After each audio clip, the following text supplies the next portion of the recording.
Hello दोस्तों, आप सभी को गुलाब जामुन जैसी मीठी मीठी नमस्कार। और इसी के साथ आप लोगों का स्वागत है मार्केट के पैचअप या ब्रेकअप शो में। आज की वीडियो काफी इंपॉर्टेंट होने वाली है बिकॉज हम निफ्टी को डिटेल में जाकर एनालिसिस करेंगे चार्ट पर, जहां पर निफ्टी नए ब्रेकआउट के लिए भी रेडी हो रहा है या नहीं, या फिर जहां से रिवर्सल आ सकता है, उन सभी चीजों को हम चेकआउट करेंगे। और इसी के साथ साथ 3 स्टॉक जो हमारे फोकस में रह सकते हैं, और तीनों स्टॉक्स की कहानी डिफरेंट होने वाली है, तो वहां पर भी हमारी नजर रह सकती है एजुकेशन पर्पस, तो हम वहां पर भी उनको डिस्कस करेंगे। अगर हम आज के दिन मार्केट की बात करते हैं तो मार्केट एक गैप अप ओपनिंग देता है 70,840 का, और वहीं पर ही अपने दिन का लो बना लेता है 70,800 का। अब अगर आप लोगों ने कल की वीडियो देखा है, अगर नहीं देखी तो एक बार उसे जाकर चेकआउट कीजिएगा कि जैसे 1 घंटा मार्केट हमारा जो रेजिस्टेंस था 70,800 का, वो उसके ऊपर सस्टेन किया, तो वो रेजिस्टेंस सपोर्ट बन चुका था, और वहीं से मार्केट में हमें एक अच्छा बाउंस ऊपर की साइड को देखने को मिला, और पूरा का पूरा दिन मार्केट ऊपर की डायरेक्शन में जाता है। मार्केट का हाई बनता है 70,954 का, और क्लोजिंग होती है 70,929 की। आज निफ्टी ने अच्छा परफॉर्म जरूर किया है, लेकिन हम ब्रॉडर मार्केट की अगर बात करते हैं तो वहां पर फिर भी हमें परेशानी देखने को मिली होगी। ब्रॉडर मार्केट में आज के दिन एक अच्छा दिन नहीं था, लेकिन अगर हम एज कम्पेयर टू जेस्टरडे कहते हैं तो वहां पर काफी रिलीफ था। लेकिन आज की क्लोजिंग काफी अच्छी जरूर हुई है। और इसी के साथ साथ अगर हम एफआई और डीआई डाटा की बात करते हैं तो एफआई ने आज 1300 करोड़ की बाइंग करी है, और डीआई ने 200 करोड़ की बाइंग करी है। नेट में फिगर बाइंग का बड़ा है, जो हमारे लिए और मार्केट के लिए पॉजिटिव हो जाता है। एक बात नोटिस कर लीजिएगा, एफआई कंटिन्यूसली बाइंग पर उतर आया है। हालांकि अभी इसकी कंफर्मेशन भी हमें मिल जाएगी, लेकिन जिस तरीके से उन्होंने सेलिंग रोक कर बाइंग पर आए हैं, जो एक मार्केट के लिए हमारे लिए पॉजिटिव संकेत हो जाता है, तो इस चीज को हम इग्नोर नहीं कर सकते हैं। इसी के साथ साथ अगर आप लोगों को म्यूचुअल फंड में या इंश्योरेंस सेगमेंट में, किसी भी इंश्योरेंस सेगमेंट में, चाहे वो हेल्थ के रिलेटेड हो, चाहे टर्म के रिलेटेड हो, और उसी के साथ साथ कोई भी जनरल इंश्योरेंस, आप लोगों को कुछ भी ओपन करवाना हो, जो आप लोगों की कोई भी क्वेरी हो, तो आपको डिस्क्रिप्शन में हमारी टीम का हेल्पलाइन नंबर और उसी के साथ साथ गूगल फॉर्म का लिंक मिल जाएगा। जैसे भी आपको कंफर्टेबल लगता है आप हमसे कांटेक्ट कर सकते हैं, और आपकी क्वेरी को जल्दी से जल्दी सॉल्व कर दिया जाएगा। इसी के साथ हम पहले स्टॉक्स डिस्कस करते हैं। 3 स्टॉक्स हम जहाँ पर डिस्कस करने वाले हैं। सबसे पहले तो अडानी सर का कैप्चर किया हुआ अंबुजा सीमेंट, दूसरा मार्केट का बब्बर शेयर मतलब कि रिलायंस, और तीसरा फिनोलेक्स केबल्स। तीनों को डिस्कस करते हैं वन बाय वन। तो सीधा चलते हैं चार्ट पर। तो सबसे पहले हम जहां पर अंबुजा सीमेंट का शेयर चेकआउट कर रहे हैं। अब आप सोच रहे होंगे कि इस शेयर को मैं जल्दी डिस्कस क्यों कर रहा हूं, बिकॉज हम अडानी शेयर्स में हाथ नहीं डाल रहे हैं, लेकिन इसे डिस्कस करने का सिंपल सा मोटो है।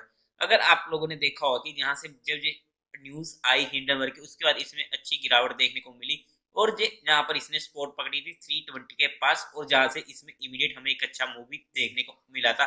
और आप लोगों से बात हुई थी कि अंबुजा सीमेंट हो गया, एसीसी हो गया, अडानी पोर्ट हो गया, ये काफी अच्छे स्टॉक्स हैं, इनको पर हमारी नजर रह सकती है एजुकेशन पर्पज, और जहां से हमें एक अच्छा मूवी देखने को मिला था, उसका ये फिर से रिट्रेस करने आया है। अगर अंबुजा सीमेंट को वापिस से बाउंस करना है तो ये हमारे लिए एक अच्छी स्पॉट बन चुकी है, जहां से हमारे पास 2 से 3% का ज्यादा का स्टॉप लॉस नहीं होना चाहिए, और जहां से हमें अच्छा खासा एक स्विंग देखने का मौका मिल सकता है। 7 से 8% के रिटर्न हमें जहां पर, लेकिन ट्रेलिंग करते हुए जरूरी हो जाता है। ये सिर्फ एजुकेशन पर्पस हमारे नोटिस में रह सकता है कि अगर इसको बाउंस करना है तो ये एक अच्छा एरिया आ जाता है, जो हमारे रिस्क रिवार्ड रेशियो के फेवर में आ जाता है। स्टॉप लॉस ऑब्वियसली हमारे पास जहां पर 2% या 3% मैक्सिमम, किसी भी हालत में इससे ज्यादा का नहीं होना चाहिए। तो ये तो थी अंबुजा सीमेंट की कहानी। इसके बाद अगर हम फिनोलेक्स चार्ट को देखते हैं, मैं सीधा आपको मार्केट स्मिथ पर दिखा रहा हूँ, ट्रेडिंग व्यू में नहीं दिखा रहा हूँ। रीजन सिंपल है, बिकॉज मुझे इस चार्ट में आप लोगों को कुछ सिखाना है। तो आप लोग ध्यान से देखो, ये जहां से कप बना हुआ है काफी लंबे टाइम का, अगर हम डेट भी देखते हैं तो इसकी अप्रोक्स ये ईयर्स का, एक ईयर तो नहीं कह सकते, लेकिन हाँ 10 महीनों का ये कप बना इतना लंबा, और जहां पर इसने हैंडल बनाया, और उसके बाद एक छोटी सी रेंज में फंस चुका था, जिसका ब्रेकआउट होता था 593 के लेवल पर, और जहां पर आज इसने इसका ब्रेकआउट दिया है, एक बहुत ही लंबा कप बनाकर फिर फ्लैट बेस के पैटर्न में फंसकर, और वहां से ब्रेकआउट दिया है, और वो भी एक अच्छे वॉल्यूम के साथ। तो ये हमारे लिए शॉर्ट टर्म का पार्टिसिपेट बन सकता है। जैसी मार्केट या तो अप ट्रेंड में आती है तो ऐसे स्टॉक्स हमारे पास फोकस में रह सकते हैं, लेकिन ऑब्वियसली हमारा स्टॉप लॉस जहां पर भी 2 से 3% से ज्यादा नहीं होना चाहिए, तो इस शेयर पर हमारी नजर रह सकती है, हम इसे स्टडी कर सकते हैं हमारे एजुकेशन पर्पस की। अगर ये कप विद हैंडल का ब्रेकआउट होता है तो हमें इसे स्टडी कर लेना चाहिए कि कैसे हमारा कप विद हैंडल का पैटर्न काम करता है। इसी के साथ साथ तीसरा शेयर जो हमारा होने वाला है, मार्केट का बब्बर शेयर है। ये शेयर सभी को पता ही है, रिलायंस, जिसकी हम बात करने वाले हैं। अब ये हमारी नोटिस में क्यों है? अब सबसे पहले तो इसने जहां पर स्पोर्ट पकड़ी थी, जो इसकी पुरानी स्पोर्ट्स है, आप लोग चेकआउट कर सकते हो, जहां से इसने यहीं पर ही स्पोर्ट पकड़ी है। और आज भी इसने, आज नहीं मतलब 3-4 दिन पहले जो ये हल्के से दिनों में फंसा हुआ था, तो यहीं पर स्पोर्ट ले रहा था। इसमें हमें एक अच्छा बाउंस देखने को मिला। अब ये अपने पहले रेजिस्टेंस के पास है, 2380 जो इसका रेजिस्टेंस होता है। अब अगर इसको क्रॉस करता है तो हमें अच्छे खासे 2450 तक के लेवल देखने को मिल जाते हैं, जो इसका सेकंड रेजिस्टेंस अब हमारे पास होने वाला है।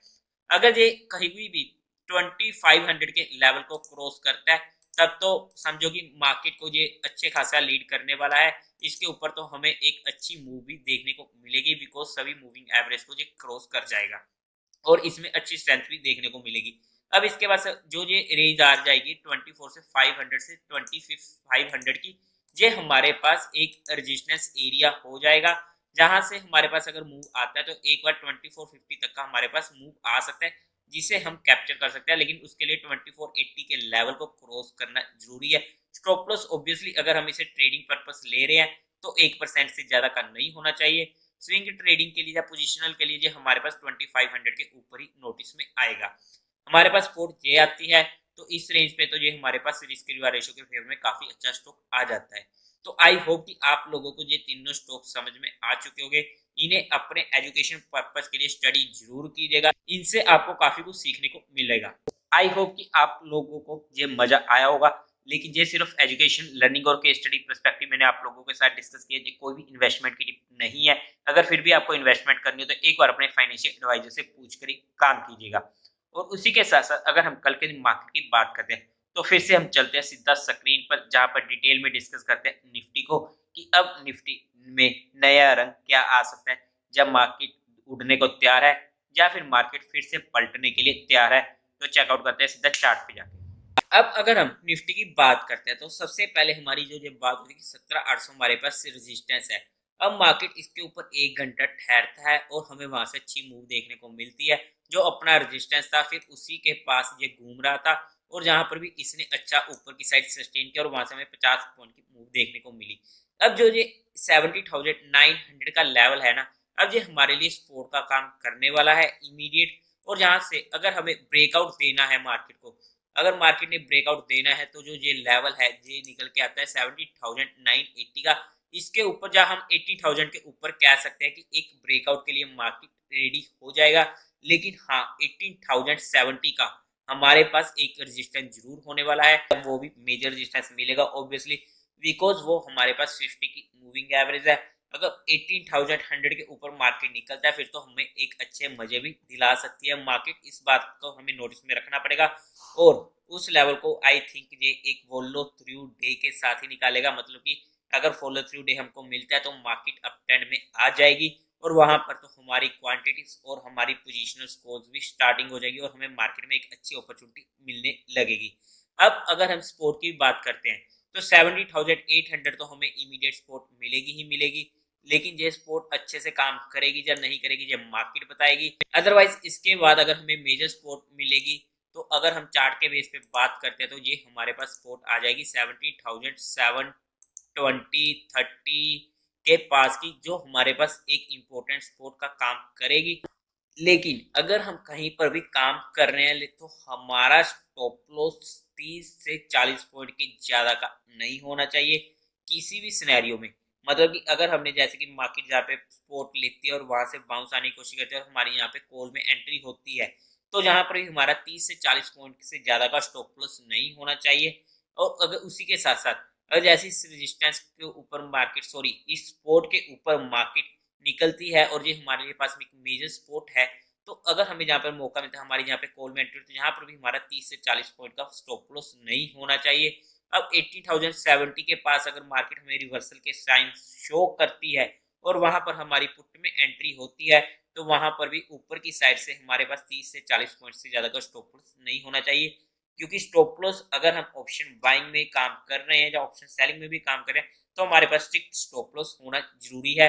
अब अगर मैं आप लोगों को मोटा मोटी बात करूं तो हमारे पास मेजर रेजिस्टेंस निकल के आ चुका है 18,070 का, और उसी के साथ साथ अगर हम सपोर्ट की बात करते हैं तो इमीडिएट 70,900 की हमारे पास सपोर्ट आ रही है, और दूसरी सपोर्ट जो आ रही है हमारे पास वो आ रही है 70,720 की।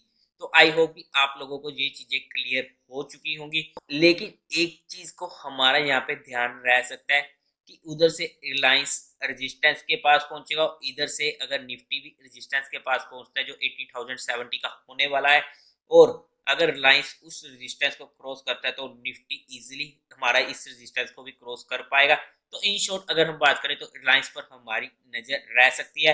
रिलायंस हमें इंडिकेशन देगा मार्केट कैसे चलने वाली है, तो उस चीज के लिए हमें तैयार रहना पड़ेगा, रिलायंस पर भी हमें नजर रखनी पड़ेगी। आई होप कि आप लोगों को यहाँ पर भी पूरा मजा आया होगा, और अगर आप लोगों को मजा आया तो वीडियो को लाइक जरूर कर दीजिएगा। तो देवी और सज्जनों, उम्मीद है आप लोगों को ये वीडियो अच्छी लगी होगी, तो इस वीडियो को लाइक करें, शेयर करें और चैनल को सब्सक्राइब करें। Thank you very much.